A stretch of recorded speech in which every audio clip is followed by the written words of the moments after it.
rose to answer questions. John Quirello with the National Weather Service. John. Thank you, Governor. Hello, everyone. I'm John Quirello with the National Weather Service. Ian will likely bring widespread impacts to the state of South Carolina, both coastal and inland, beginning Thursday and persisting into the weekend. There's potential for tropical storm force winds, storm surge flooding along the coast, heavy rainfall and flash flooding inland, and isolated tornadoes. Ian is currently a Category 3 hurricane with wind speeds of 120 miles per hour. It's located about 255 miles south of Sarasota, Florida, and moving north at 10 miles an hour. Tropical storm and storm surge watches were issued earlier this morning for the coast from Charleston County south through the Georgia state line. Ian is currently forecast to approach the west coast of Florida as a major hurricane on Wednesday, lift northeast across the peninsula on Thursday and early Friday, before lifting north, likely as a tropical storm, across portions of Georgia and South Carolina on Saturday.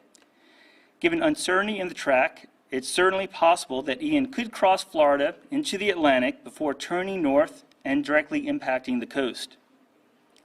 The current weather pattern will result in strengthening wind and increasing storm surge well ahead of Ian's approach. Breezy conditions could occur on Thursday, with tropical storm force winds possible across most of the state by Friday and persisting into Saturday. These strong onshore winds will result in a prolonged period of storm surge inundation beginning Thursday and likely continuing through Saturday. Significant inundation of 2 to 4 feet above ground level is expected along the southern and central portions of the South Carolina coast, with those in low-lying, flood-prone areas being especially vulnerable.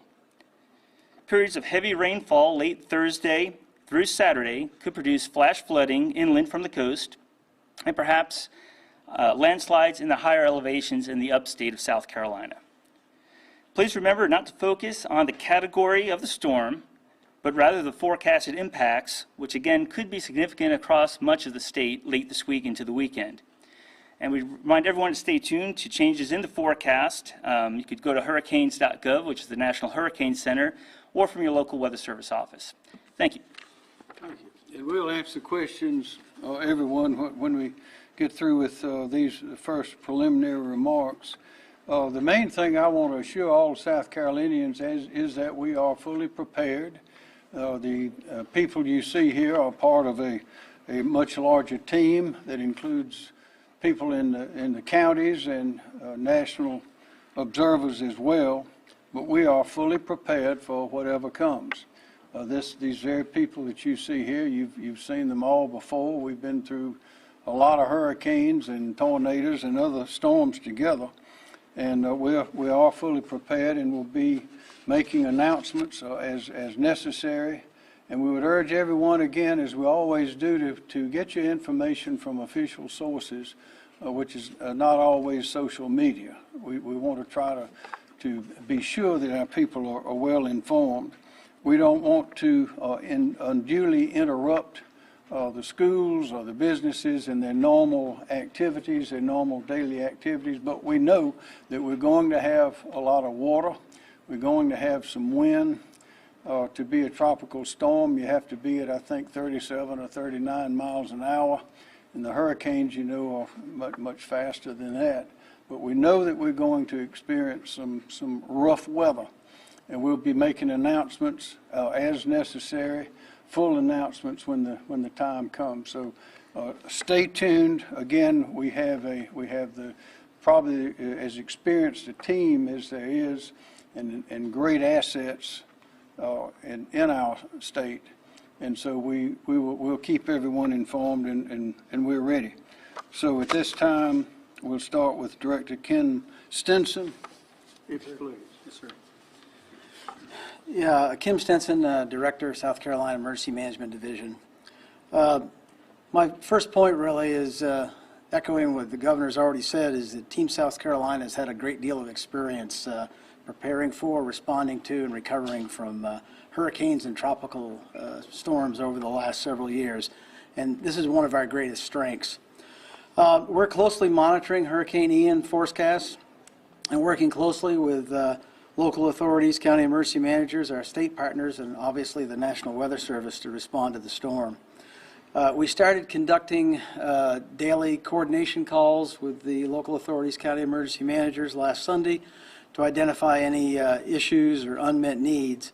And right now, counties are reporting no unmet needs.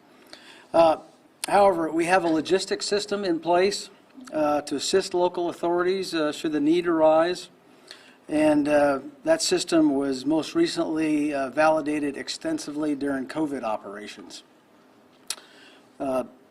Important for all of us to have emergency plans in place for whatever disaster situation that we might encounter and might find ourselves in. And of course, Hurricane Ian is no different, and we all need to be our own emergency managers. Residents should review their personal safety plans and consider actions that they need to take if threatened by any storm or any disaster, really, including having bottled water and non-perishable food for every person in the family for a 3-day period, and then certainly having items like weather radios, batteries, flashlights, and chargers available. Knowing where important documents are, such as birth certificates and insurance policies, in the event residents must leave their homes, and certainly staying tuned to local media for the latest advisories from the National Weather Service and the National Hurricane Center.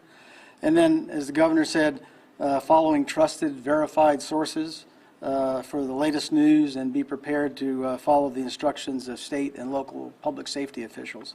And then lastly, it's very important if you live in a low-lying area or in a coastal area, that you definitely need to have a plan, depending on what the situation is going to be, but definitely need to have a plan, and John already mentioned that.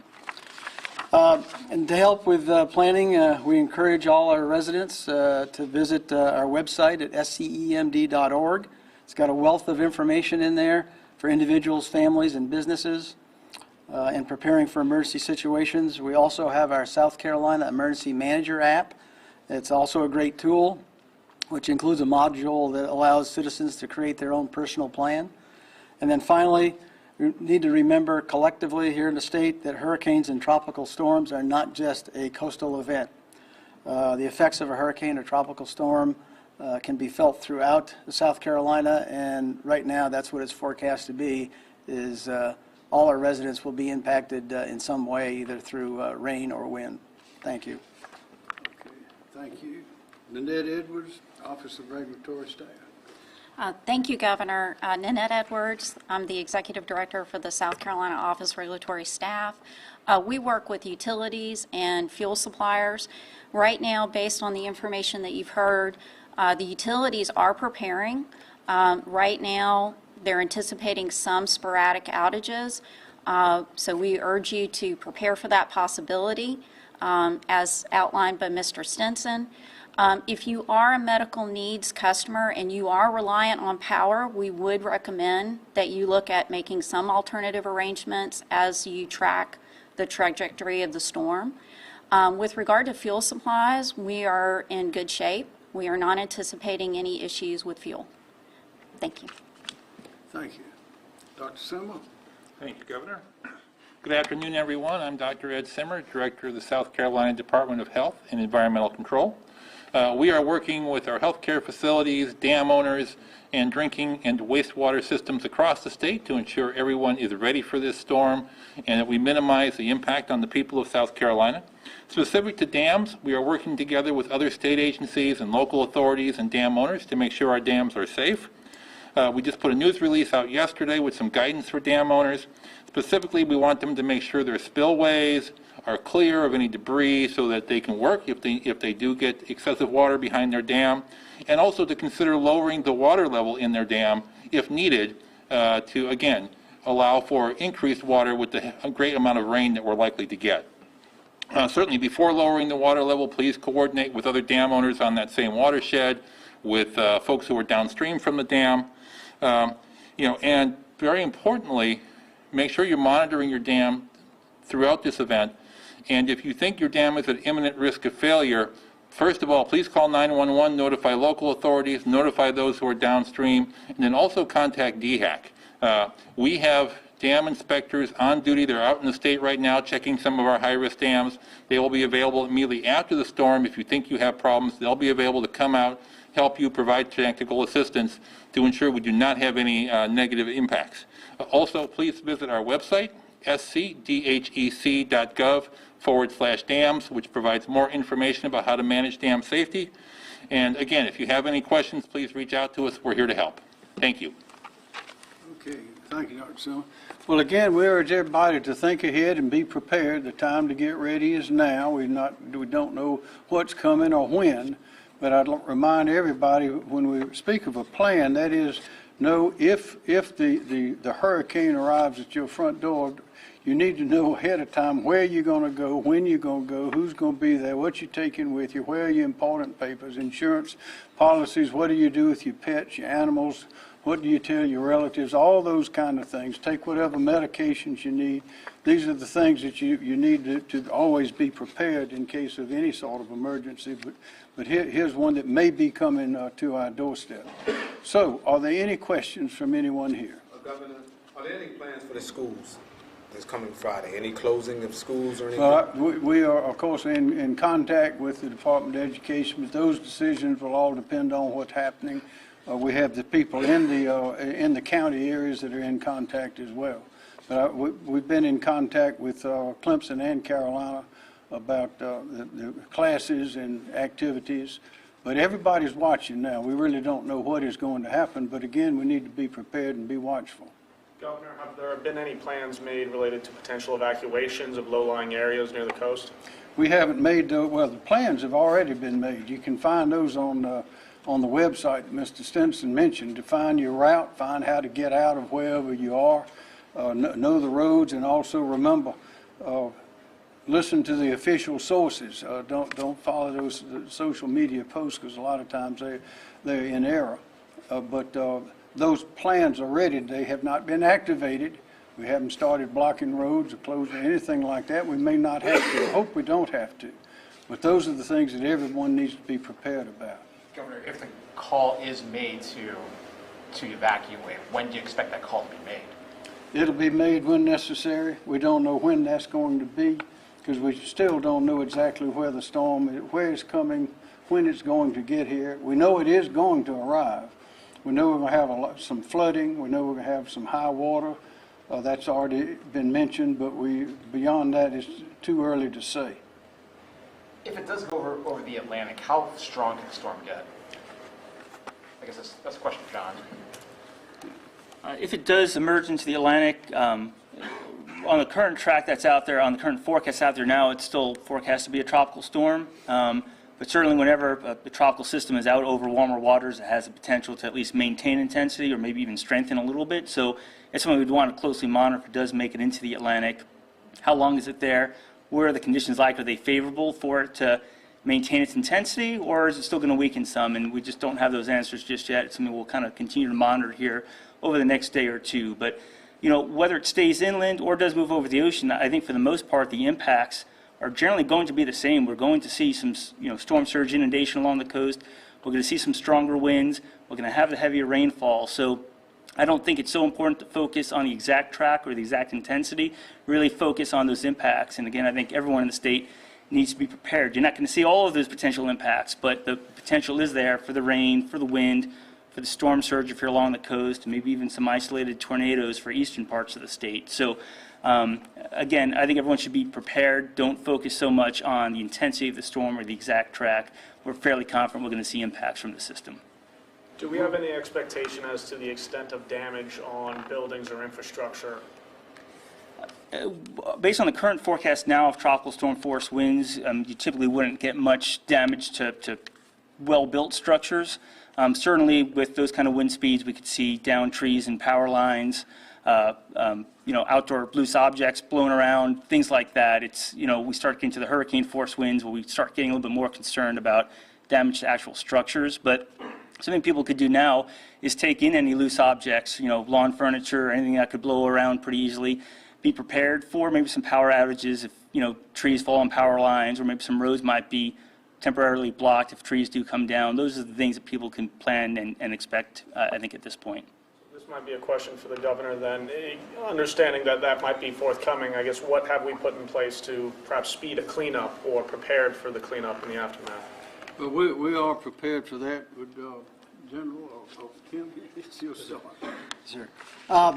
Well, one thing is we've got a great deal of experience in recovery in much larger events than what we're expecting here for this particular one. So we've got good plans in place. It's built at the local level and then state supported, and then if the event's big enough, then there's federal funds to do that. But bottom line is that we'll get that taken care of as quickly as possible, and we've got a great deal of experience in doing that. Is there anything different with how you got prepared for this hurricane as opposed to other storms in the past, or have you seen any? Not really. It's pretty much the same, getting ready to do what we have to do, and a big part of it is the personal preparedness piece and trying to push that, but nothing significantly different this time than we've done before.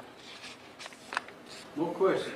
Governor, are there any plans to issue state of emergencies either for specific counties or the whole state as we kind of get closer to this event? Well, that's what I mentioned earlier. We are watching that. We don't think it's time to do that. We'll do it when the time comes. But we would urge everyone right now to continue with your normal activities, but prepare for the worst. We hope for the best. Prepare for the worst. We know that we're going to have high winds. We know we're going to have a lot of water. We know, of course, Charleston, the coastal towns are going to see a lot of water. Charleston will have a lot of water in the streets because they do in times like these. But we urge people, the main thing that we want the citizens to do is be prepared. And when it comes time to issue various orders, we'll do that. This morning, I saw a bunch of bucket trucks going east on I-26. Is that them pre-positioning for potential outages? Okay. Yes, that is the case. I didn't mention it earlier, but our utilities in our state have made arrangements, should the need arise, for additional personnel if they needed to call upon mutual aid. It's where a utility, for example, Duke, has reached out to their Midwest, and so their Midwest operations have probably already started making their way down to Florida. I talked with Dominion earlier today. They have an off-system crew that's standing by of about 300.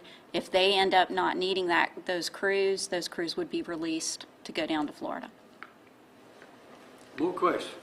Governor, if the flooding got really severe and people needed help, what agencies are they reaching out to? Would they have to dial 911, or has that been set aside yet? Certainly, if it's an emergency situation, 911 would be the way to go. Also, alerting their local county emergency manager that there's a situation. And part of what we have to do is build an intelligence picture, if you will, about where the problems are. So certainly, they can report that. But generally, it'll start at the local level, and then we've got a number of state agencies that are involved in what we call mass care and ensuring people are taken care of if they have to leave their home for whatever reason. More questions? Are there going to be any shelters that will be open if people have to be evacuated to South Carolina? Right, good question. Are you talking about evacuating to South Carolina? Yes. No, right now we don't have any plans to do that. Some of the local authorities are exploring possibilities of opening up shelters in their own area for people that might need shelter. But right now there's been no discussions about out-of-state sheltering. More questions? Is there a number that people can call if they do experience dam failures? What's the best way to get in touch with DHEC in that regard? Sure. If you just go to our website, scdhec.gov/dams, all that information is there. We also have a system where we've been automatically calling all of our dam owners and emailing them, and that information will be in those calls and emails as well. More questions? We already saw USC move up its football game to Thursday. Are you giving that same advice to Clemson and its college game day activities? Who's giving advice?